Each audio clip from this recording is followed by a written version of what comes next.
Sayyidatuna Aminah? Jawabannya, semulia apakah Nabi Muhammad sallallahu alaihi wasallam? Karena darah dagingnya itulah yang menjadi Nabi Muhammad sallallahu alaihi wasallam. Dalam hadis Imam Tabarani disebutkan bahwa Nabi Muhammad sallallahu alaihi wasallam itu dilahirkan dari rahim yang suci, dari nasab yang suci sampai ke atas. Bahkan ada satu riwayat yang menyebutkan semuanya dianggap Nabi. Tapi kan nggak ada ajaran Ahlus Sunnah mengatakan perempuan jadi Nabi, kecuali Imam Asy'ari pernah punya pendapat begitu. Maka kita cukup mengatakan Sayyidatuna Aminah seorang wali, bukan seorang musyrik seperti yang didakwahkan oleh seseorang, ya, tahu kan? Atau beberapa orang. Kayaknya dia udah mulai masuk ke Aceh loh ya. Orang itu diusir, Pak. Pokoknya Bapak ikut ngusir nih. Antum gimana perasaannya? Babeh kita, orang tua kita, ayah kita dibilang masuk neraka. Diapain tuh orang? Giling aja. Gorok antum ganas sekali tuh. Ini ayahanda Rasulullah. Dan aneh, ini orang gak ngerti. Nabi itu sedang menghibur orang yang sedih disebut orang tuanya masuk neraka. Itu gak paham kan dia? Nabi menghibur orang yang dia sedih karena orang tuanya masuk neraka. Sekarang si Dajjal kecil ini, Dajjal itu yang ngomong begitu, Dajjal teri. Nabi menghibur orang supaya jangan sedih. Ini dia malah ngata-ngatain orang tua Nabi. Kira-kira Nabi sedih gak? Pasti sedih. Dajjal kecil itu ya. Karena nanti dari keturunan mereka, dari pengikut mereka tentar tuh. Hati-hati. Mereka udah gak respect sama keluarga Nabi. Berarti gak respect juga sama keturunan Nabi. Coba ntar lihat. Mereka gak seneng sama Habib, Sayyid, Syarif, Syarifah. Gak ada respect sama sekali. Ya, jamaah yang melakukan Allah, kok jadi panas gini ya? Tapi antum mulai aware ya, bahwa Sayyidah Aminah bukan orang sembarangan. Ya, ini belum ditulis dalam buku-buku sejarah. Kenyataan seperti ini ditulis Sayyidah Aminah ketemu, tapi tidak dibuat kaedahnya bahwa yang dapat mengakses ketemu malaikat Jibril, malaikat Mikail, ketemu ruh-ruh para nabi, bisa berkoneksi dengan mereka, bisa komunikasi dengan mereka, itu hanya wali Allah. Karena doktor aja belum tentu, magister belum tentu, apalagi cuma sarjana alam gaib. Samping saya ini SAG nih, sarjana alam gaib, tapi ada MM-nya. Jangan-jangan depan banyak SAG lagi, maaf ya. Kenapa kita yang doktor, yang LC, yang MA, yang sarjana tidak mimpi ketemu Nabi? Kenapa? Karena emang gak ada hubungannya dokter dengan mimpi ketemu Nabi. Ya, gak ada urusannya. Kita sekolah ngurus otak, gak ngurus kolbu. Jadi wajar kalau ada dokter belagu, wajar kalau ada sarjana alam gaib songong tuh aja, lulusan Ciputat LC. Ini masih Ciputat kan ini? Apa tuh Ciptim? Ciputat Timur. Wah bid'ah bener tuh. Nih kita nih LC nih, lulusan Ciputat. Kalau saya LC beneran. Beneran serius, tanya tuh mana anak tuh. Yang lebih benar tuh belakang tuh ya, itu LC-nya Madinah tuh.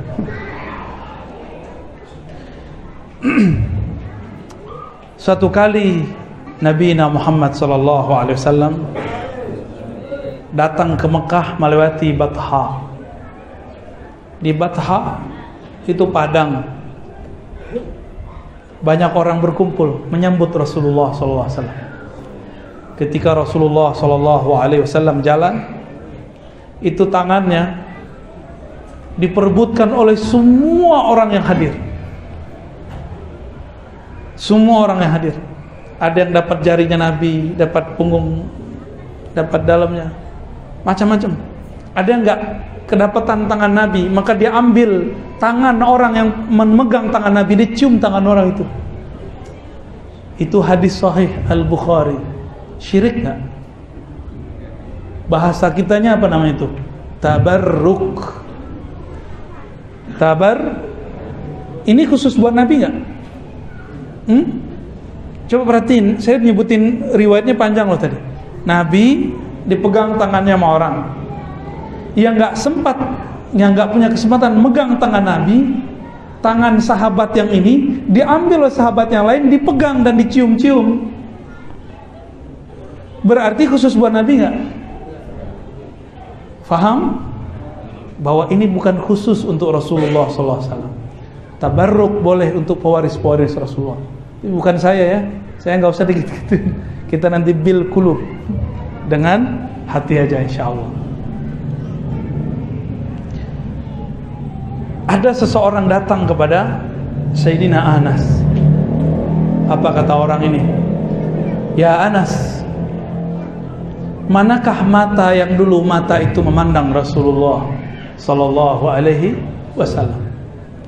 Lalu Sayyidina Anas mengatakan ini.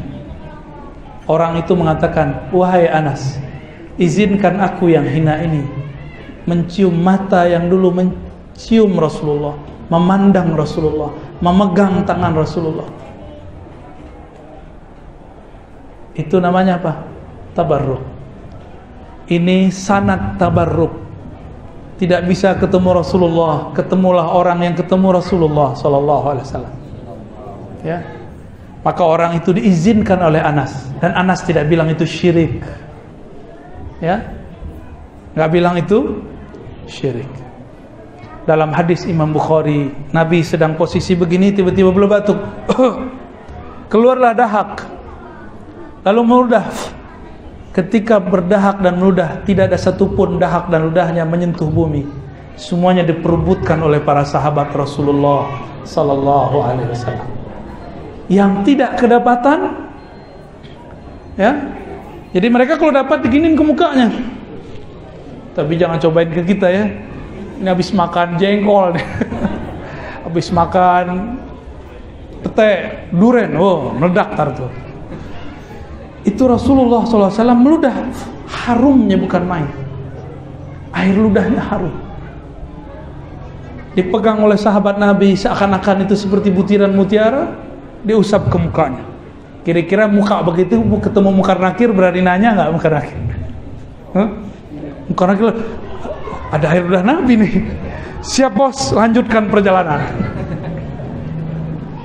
Sahabat karena tahu rahasia itu, maka sahabat yang di belakang ngambil tangan orang ini, terus dia bilang, mana tanganmu? Diambil tangannya, diginin. Gimana? Syirik gak? Musyrik gak tuh? Kalau musyrik, maka sahabat Rasulullah adalah orang musyrik pertama. Rasulullah membiarkan itu terjadi, beliaulah musyrik pertama. Kira-kira gimana? Sekarang ajaran ini diharamkan di Mekah dan Madinah. Itulah nubuat beliau. Ajaranku iman akan keluar dari Madinah. Ya'riz, keluar. Tapi nanti suatu saat akan kembali lagi. Gak ada di Madinah. Jadi kalau orang bilang, oh gak ada di Mekah, itu bukan dalil. Justru sekarang gak ada di Mekah, pertanda itu munkarat. Mereka sudah melakukan munkarat. Ada maulid gak di Mekah, Madinah? Buya Barzakhi selama di Madinah ada maulid gak? Gak ada kan? Gak ada. Guru saya, ada juga orang Banjar, ada juga orang Palembang. Yang di Banjar dari tahun 78 sampai tahun 2000 tidak ada maulid di sana kecuali diam-diam. Ya, Guru Wildan. Said Agil Sirot juga cerita, kami kalau mau maulid masuk ke kebun, nggak ada orang, nggak ada askar, baru kemudian buat maulidan. Atau cari apartemen yang sepi bagian atas, kunci, kami kemudian maulidan. Di Ciputat gimana Pak? Perlu diam-diam nggak? Nggak perlu. Nggak perlu. Ini nikmat atau bukan? Nikmat atau bukan? Kita dikasih kebebasan loh. Maka sehemat saya, tidak ada negara yang melebihi santainya Indonesia. Tidak ada negara yang berikan kebebasan untuk maulid melebihi negeri ini. Ini keberkahan negeri ini. Ya. Semakin banyak orang maulid, selawat. Nur Nabi Muhammad SAW akan bercahaya. Inilah persiapan. Semoga nanti pejuang-pejuang di akhir zaman itu bersumber dari negeri kita. Amin ya rabbal alamin. Ya, siap nggak ntar tuh? Siap. Ntar salah jalan lagi ya, jangan sampai. Kemudian ada Ummu Sulaim, ibunya Anas. Masih ingat kisahnya? Ini kisah sudah kita tahu, tapi kalau dikisahkan lebih indah. Nabi Muhammad SAW tidak pernah memandang pembantunya adalah pembantu, maka dia anggap sebagai anaknya. Dia memanggil Anas, ya gulam, ya bunayya, wahai ananda. Gak pernah menjadikan mereka seperti pembantu, betul-betul dihargai. Lalu Nabi sesekali nginep di rumah pembantunya. Bayangin coba. Ummu Sulaim beberapa tahun sebelumnya mengatakan, wahai Rasulullah sallallahu alaihi wasallam, haza waladi, ini anakku, terimalah ia berkhidmah kepada engkau. Akhirnya Anas bin Malik khidmah. Di sela-sela itu beliau pun tidur di rumah Anas, karena secara nasab nanti masih ketemu di atas, tapi nasab jauh. Tiba-tiba Rasulullah hendak mau buang air kecil. Dulu belum ada WC di dalam rumah, belum ada. Beliau buang air kecil. Biasanya dulu orang lama itu ada tabung dari, kalau kita dari bambu, kalau mereka dulu dari apa gitu ya. Nabi Muhammad SAW jongkok di situ, kemudian mengeluarkan buang air kecilnya. Seperti gelas-gelas kayak di film-film silat itu loh ya, kebayang nggak? Ya, terus ditaruh di bawah dipan. Lalu beliau tidur. Ya. Ummu Sulaim ketika Nabi berkeringat, keringat Nabi yang dicarinya. Itu Nabi jika berkeringat, keringatnya sangat harum. Kata para sahabat ya, Anas bin Malik, Abdullah bin Umar, Al-Bara bin Azib, dan sahabat-sahabat lain, Nabi Muhammad SAW jika melewati suatu tempat, itu tempat ketika Nabi telah pergi, harumnya masih tercium walaupun beberapa waktu. Dan Nabi Muhammad SAW tidaklah melewati satu rumput, satu pohon, satu batu, kecuali batu, pohon, rumput itu berbangga dan mengatakan kepada bebatuan di sampingnya, wahai para batu, wahai tanah di sampingku, perhatikan, aku diinjak oleh baginda Rasulullah sallallahu alaihi wasallam. Ini disebutkan oleh Abdullah bin Barak. Jangankan Nabi, orang beriman tadi ini, Bapak Ibu, saudara sekalian, jalan ke sini, itu tanah yang diinjak, jalan yang dilalui, itu semuanya ngomong. Apalagi Rasulullah sallallahu alaihi wasallam. Bahkan dalam hadis Imam Muslim, semua benda-benda itu mengucapkan salam kepada Rasulullah SAW. Kira-kira gimana tuh? Kamu nih jalan, tiba-tiba pohon ngucapin salam, kabur nggak? Gimana dek? Kabur ya? Makanya nggak bisa jadi nabi ente. Ya, yang bisa jadi nabi ya beliau. Kawan saya doktor, profesor, kiai, profesor sebelum kiai, punya pesantren. Penakut sama pohon pisang kalau malam, nggak ya Allah. Jadi kalau dia lewat ada pohon pisang, dia ngeliat ada pocong. Itu dokter loh, hafiz Quran lagi. Emang hafiz dia nggak bisa menghilangkan ketakutan dia dalam itu. Terus itu apa dia hafal Quran? Ya, Bapak Ibu ini sholat tapi penakut kalau gelap. Untuk apa? Buang aja sholatnya itu. Ya, Berarti sholat kita nggak ada efeknya. Nanti dikubur lebih gelap lagi. Baru pandemi turun begini, udah kayak orang ketakutan, udah tengkar sama orang kalau deket-deket, ya nggak? Berhasil mereka. Santai aja, ya. Biasa-biasa aja kita. Yang jadi khalifah di bumi kita apa jin? Kita apa hantu? Kita. Terus antum takut kita khalifah, mereka tuh khidmah tuh. Kita takut sama yang khidmah sama kita. Walladzi khalaqalakum, dialah yang menciptakan bagi kamu, ya, yang semua yang di bumi, semuanya, ya. Semuanya untuk kita itu. Jadi kalau masih takut sama jin, sama hantu, itu berarti nggak pantas jadi khalifah tuh. Rohaninya bukan rohani khalifah itu. Rohaninya masih rohani, ya, nggak boleh disebut lah, ya.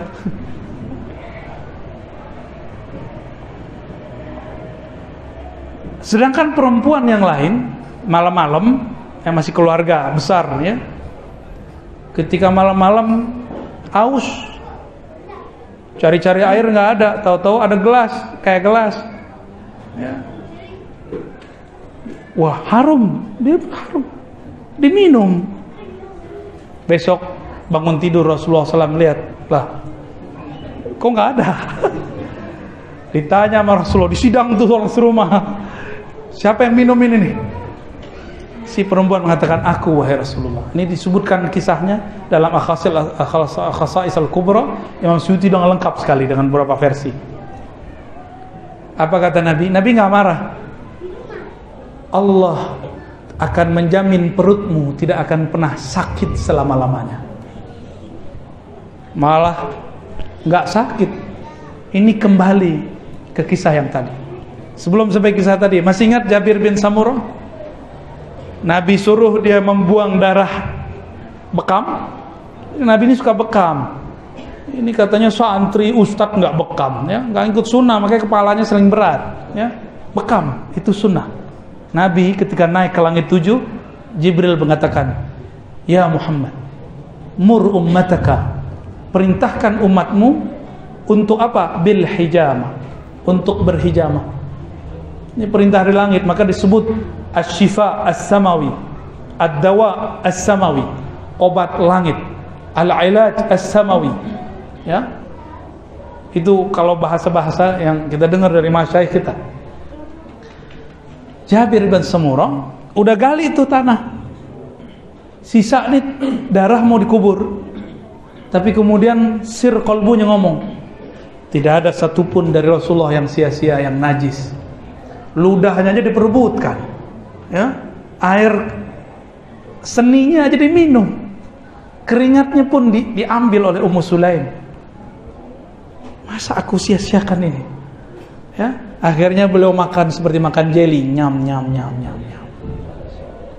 Masuk, datang ke Rasulullah. Nabi kemudian lihat, kok bekas tanah di tangannya nggak ada, ya. Nabi nanya, di mana engkau tanam wahai Jabir darahku tadi?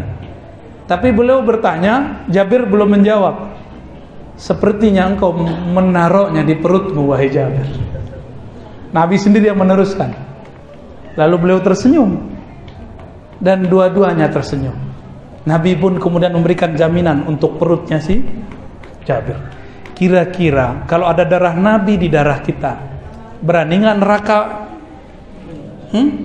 Itu neraka cium tangan kali sama kita, ya. Gitin tangan tuh, ya, cium tangan semua tuh. Malaikatnya hormat, dicium, ada dam Muhammad, ada darah Nabi Muhammad di situ, sallallahu alaihi wasallam. Itu kenapa semua? Karena Sayyidatuna Aminah dipersiapkan oleh Allah Subhanahu wa taala. Jika Maryam dipersiapkan makanan-makanan surga, fa'aula li sayyidatina Aminah, maka Nabiuna Muhammad yang di dalam perutnya itu lebih utama ibunya dijamin makanannya, bahkan sebelum ia hamil. Jadi Aminah itu sebenarnya sudah mengalami hal-hal itu dari remajanya, dari gadisnya, sudah sering mengalami. Tapi yang lebih sering mengalami lagi Sayyidina Abdullah, ayahanda dari Sayyidina Muhammad sallallahu alaihi wasallam, ya. Biasakan nyebut nama Nabi pakai Sayyidina, ya. Biasakan. Walaupun lupa-lupa ditambah lagi. Jadi kira-kira kenapa berkah dalam tubuh Nabi? Karena ia tumbuh dari rahim yang punya rahim ini Aminah, dijamin makanannya dari langit, ditemui oleh makhluk-makhluk mulia dari langit, disapa oleh nabi-nabi yang namanya masyhur di langit. Maka wajar Nabi Muhammad SAW semua yang ada di tubuhnya, apalagi di dalam kolbunya, apalagi yang di dalam ruhnya, semuanya penuh keberkahan. Uwais Al-Qarni nggak ketemu fisik Nabi, tapi ketemu nur Nabi Sallallahu Alaihi Wasallam. Maka semua teman Uwais Al-Qarni melihat Uwais tidak umroh, tapi dia ada di sana. Uwais tidak jadi haji, dia serahkan semua bekalnya kepada saudaranya, temannya, tapi dia terlihat ada di sana. Itu nur yang memancar, ya. Itulah kenapa ada kajian-kajian Nur Muhammad Sallallahu Alaihi Wasallam, ya. Ini udah jam 10 nih. Udah dulu ya. Ini bagian terakhir yang mau saya sampaikan. Nabi Muhammad Sallallahu Alaihi Wasallam ditanya mengenai misinya. Untuk apa sih engkau di dunia? Ya. Apa jawaban beliau? Dua aja. An a'budallah wa la usyriku bihi syai'a. Ini hadis Muslim, ya. Aku menyembah Allah dan tidak menyekutuinya. Dan yang kedua, an asilal arham, menyambung jalinan kasih sayang. Kembali ke lafaz pertama, aku menyembah Allah. Saya pernah menjelaskan di luar, mungkin yang sering ikuti kajian-kajian online, surat Az-Zariyat, wa ma khalaqtul jinna wal insa illa liya'budun. Tidaklah aku ciptakan jin dan manusia kecuali untuk ya'budun, menyembahku. Kawan saya anti maulid, terus dia bawakan ayat ini. Apa kata dia? Kita enggak diperintahkan maulid, kita diperintahkan ibadah. Ente maulid, dia bilang gitu. Saya senyum aja. Ayat kamu tadi apa? Coba diulang. Kita suruh dia ulang baca ayatnya. Fasih sekali. Wa ma khalaqtul jinna wal insa illa liya'budun. Saya bilang, "Yaudah bantu saya dong terjemahin." Dia terjemahin, bagus sekali terjemahannya. Tidaklah aku ciptakan jin dan manusia kecuali untuk menyembahku. Habis itu saya nanya, siapakah orang yang paling sempurna menyembah Allah? Oh, Rasulullah dong. Sepakat deh. Cerdas juga tuh anak, ya. Tapi cerdasnya terlambat. Oh, Rasulullah dong. Oke, Rasulullah, ya. Kamu bisa ibadah sekarang itu karena siapa? Siapa yang ngajarin ini? Berkat siapa ini? Rasulullah dong. Oh, bagus. Baik. Coba kamu ulang terjemahan ayatnya, ya. Tidaklah aku ciptakan jin dan manusia kecuali untuk menyembahku. Untuk menyembahku. Siapa yang mengajarkan jin dan manusia menyembah Allah? Nabi Muhammad SAW. Siapa yang paling sempurna menyembah Allah? Nabi Muhammad SAW. Kalau orang bilang ini dalil anti maulid, kita ini perintahnya ibadah bukan maulid, dia keliru. Maulid itu adalah peringatan terhadap orang yang disebut di ayat itu, yang karena dia kita bisa menyembah Allah, yang karena dia kita bisa mengenal Allah Subhanahu wa ta'ala. Justru inilah dalil maulid. Tidaklah aku ciptakan jin dan manusia kecuali untuk Muhammad, itu bahasa lainnya, ya, karena Muhammadlah ya'budun, yang betul-betul menyembah aku, yang betul-betul ya'rif, mengenal aku. Baru turunlah ketika wali mereka sedang duduk bertafakur, bertazakur, berzikir kepada Allah. Di saat itu Allah berkalam di kolbunya, ya, berkalam di kolbunya. menceritakan ahwal Nabi Muhammad SAW. Maka disebut nih ilham kudus. Apa kata Allah kepada Nabi Muhammad terdengar oleh qalbu ini wali? Laulaka ya Muhammad ma khalaqtul aflaq. Kalau bukan karena engkau hai Muhammad, aku tidak ciptakan alam semesta. Jadi ini bukan hadis, ini ilham para wali habis baca ayat itu. Karena wali-wali itu, kalau saya nih kan ngampus, nyantri. Kayak Dr. Tengku Rusli juga sama. Kami kalau bingung baca tafsir, kita cari tafsirnya. Yang bisa googling. Googlingnya pakai smartphone Cina. Katanya anti Cina kan. Ada juga yang anti Yahudi tapi pakai Apple. Googlingnya pakai tuh ulama tuh ya. Mentok nyarinya di Google. Kalau wali nggak begitu. Wali punya Google lain. Nih di kolbu ini ada googling yang luar biasa. Di situ ada motherboard yang luar biasa. Di situ ada alat search yang luar biasa. Jika dicari, diklik, set, dicari nama Ya'budun man. Siapakah Ya'budun betul-betul menyembah Allah itu? Keluar tuh. Maka Allah akan perlihatkan perjalanan para wali, para nabi ke dalam kolbu ini wali. Disitulah muncul kalam-kalam ini. Ya, disitulah kita tahu, oh ini bukan hadis Nabi, tapi ini ilham-ilham Rabbani yang turun kepada para wali. Cuma si wali